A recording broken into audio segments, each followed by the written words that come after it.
Yo, what's happening everybody, welcome back to my YouTube channel, it's your boy Ranj. And I'm hoping by the title, in addition to the t-shirt that I'm wearing, that you can figure out what this video is about. And if you can't see the logo on the t-shirt, let me quickly come a little closer, and as you can see it says P3 gauges.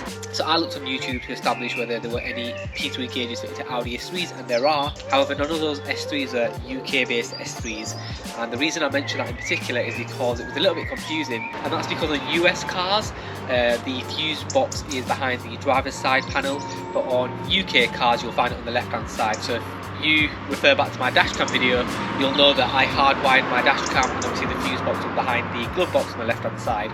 So yeah, I'm really excited, and I proper love this t-shirt, you know, absolutely wicked. And you're gonna have to forgive me for the nasally sounding voice. Not only do I suffer from hay fever, but as I'm recording this I actually have COVID. Really annoying. I think this is like the second or third time I've got COVID. It sucks. But as you can see, the P3 gauge has been installed. It's absolutely amazing. So a massive thank you to P3 Gauges for sending me this product out.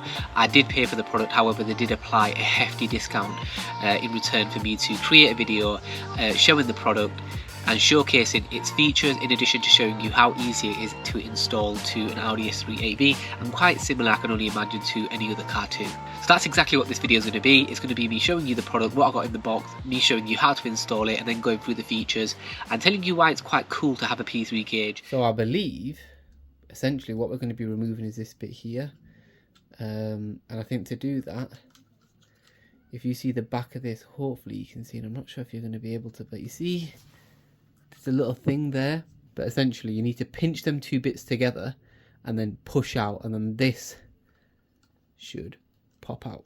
So I'm hoping by now you would have seen the vents, but yeah, what we'll do, we hopefully, like I said, you can see that. I'm hoping you can anyway. It's quite dark, but ultimately what we need to do is just pinch.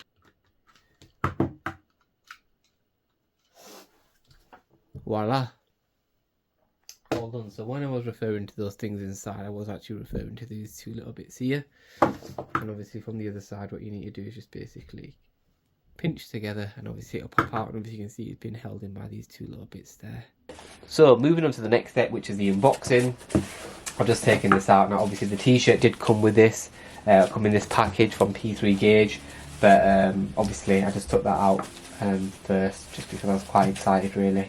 But this stuff I have not removed, so you can see that obviously this is a P3 gauge, and at the back you can see that it's got the OEM design, or near enough really. So obviously this is the actual vent and this is the replacement vent, which is, yeah, quite cool. Yeah, quite cool. And obviously that wire will sift through the actual vent. So yeah, you've got that. Let's see what else we get in the box. I'll just take it all out and go. So that's it. So, oh, that's quite cool. I didn't see that before. That was like a little key ring. Got like a little business card here as well. And that's the individual who I dealt with, Jake. So yeah, cool. What I'm going to do, pop that to the side along with the instruction box. And then you've got your OBD 2-port cable, and I'm sure the instructions will come in handy on how to fit everything. And then I think this is like a control, here we go, control box, as you can see there. So yeah, there we go.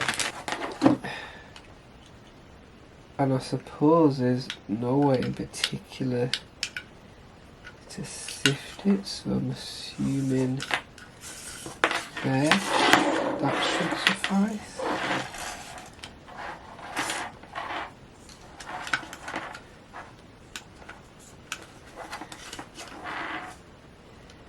To be honest, and I think that's right.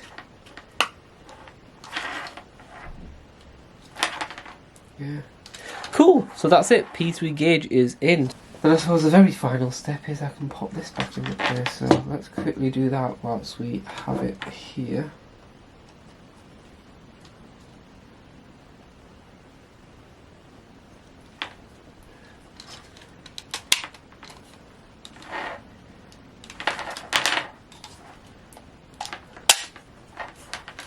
There we go.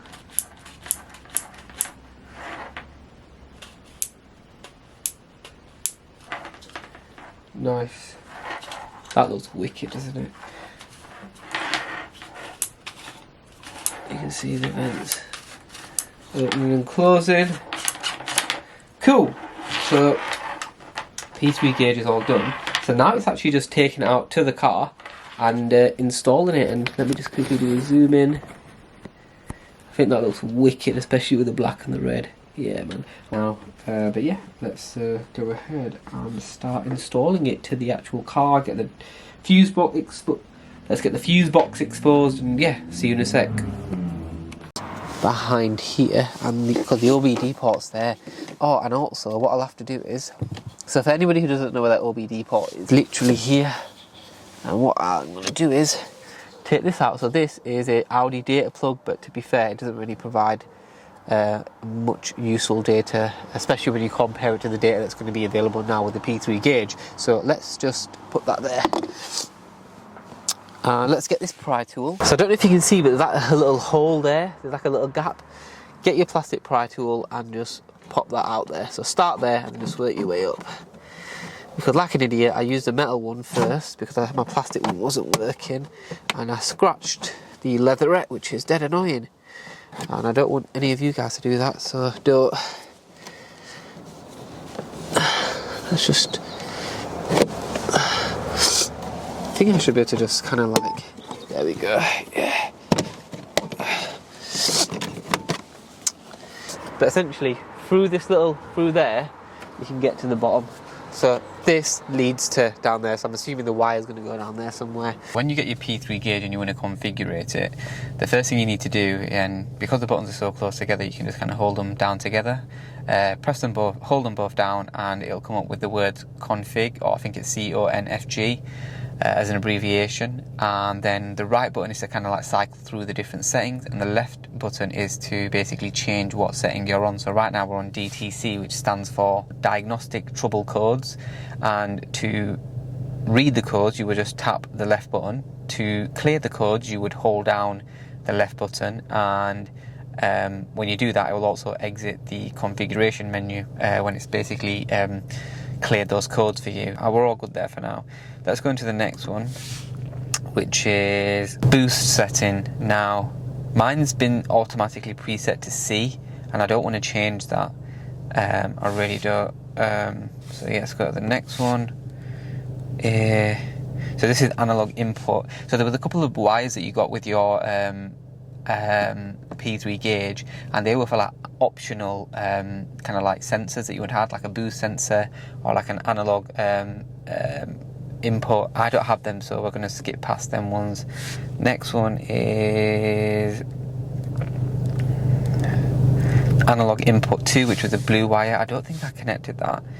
This is a boost unit, so essentially whether you want to see it in PSI or bar, PSI standing for pound per square inch, bar standing for bar, according to this. So next one is PRO1, which is boost pressure resolutions.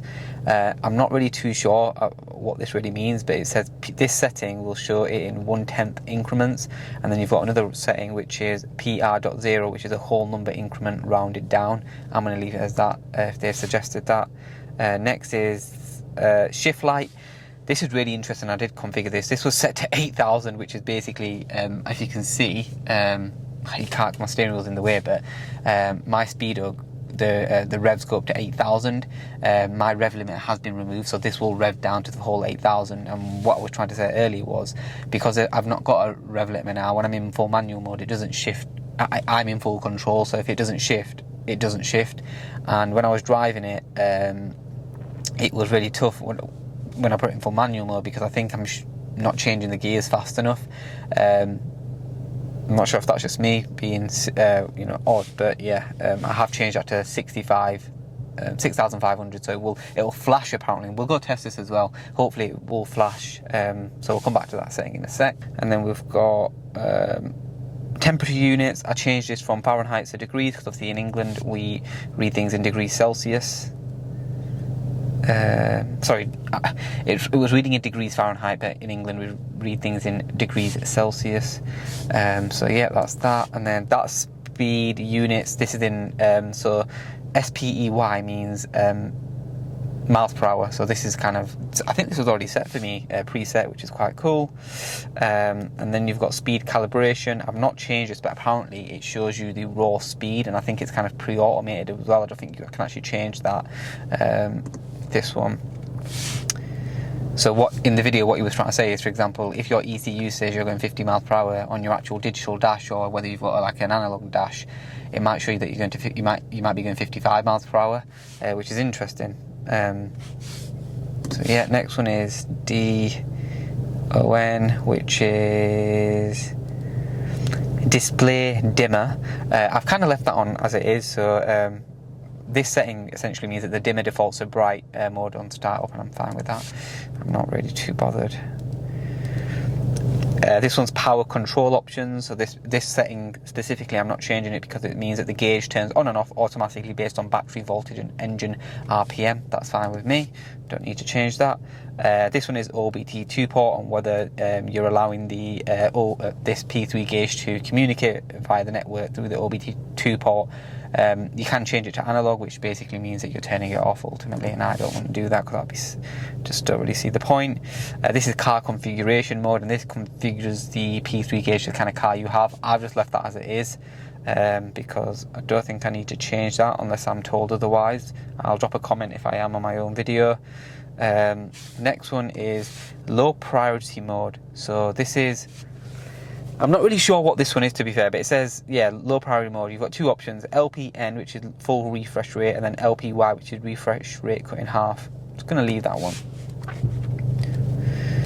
And then you've got air fuel ratio / lambda, and I've kept mine in units in lambda as opposed to units in AFR, which is air fuel ratio.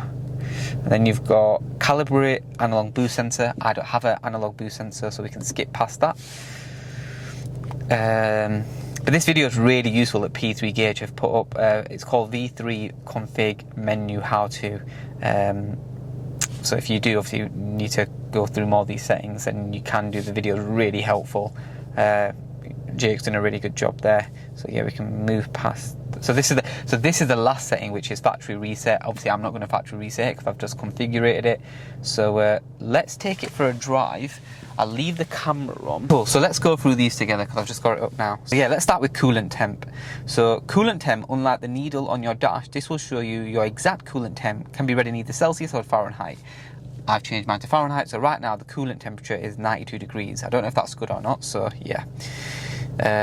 Next is speed. Obviously that's going to be 0. Next is battery voltage, and that's 13.1. That's not bad, but it could be better. Next is, oh god, what was that? I think that one was, oh, that's an engine, that's a RPM, revs per minute. So yeah, that's about right, because on the digital dash it's shown under 1000, so that's about right. Also has a program shift light that can be set into configuration mode. I've done that, which is cool. So that's the one thing that we're going to test. IAT is intake air temperature, which is 47 degrees. This is the reading of the temperature of the air entering the engine. Can be read in either Celsius or Fahrenheit, sorry. E92, is that EG2 or E92?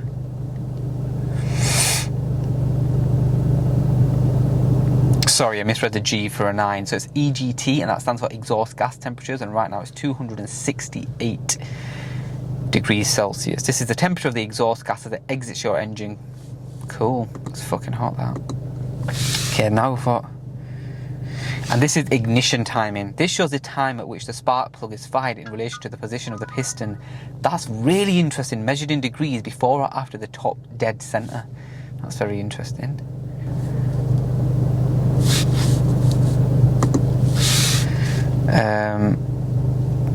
Then we've got, what was that one? Was that throttle? Throttle position. This is the measurement of how far the throttle plate is open. Can be measured in either percentage or degrees open, depending on your vehicle.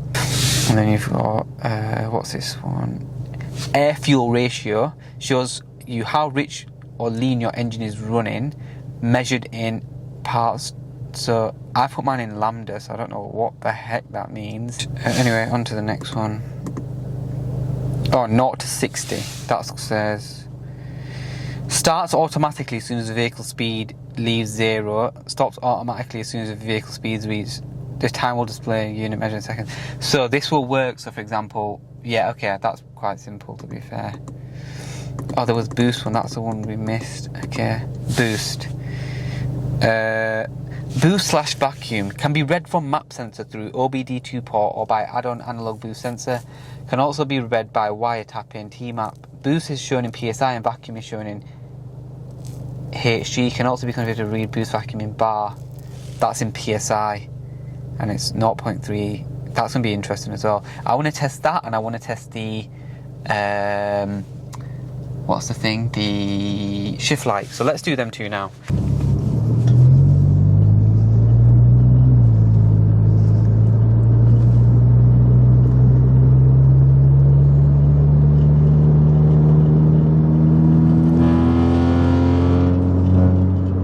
Fuck me, that is too loud, that.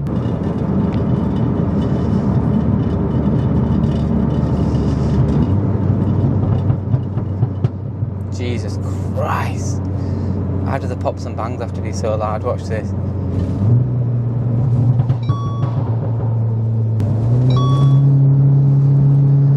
Let's have a look, there's no car.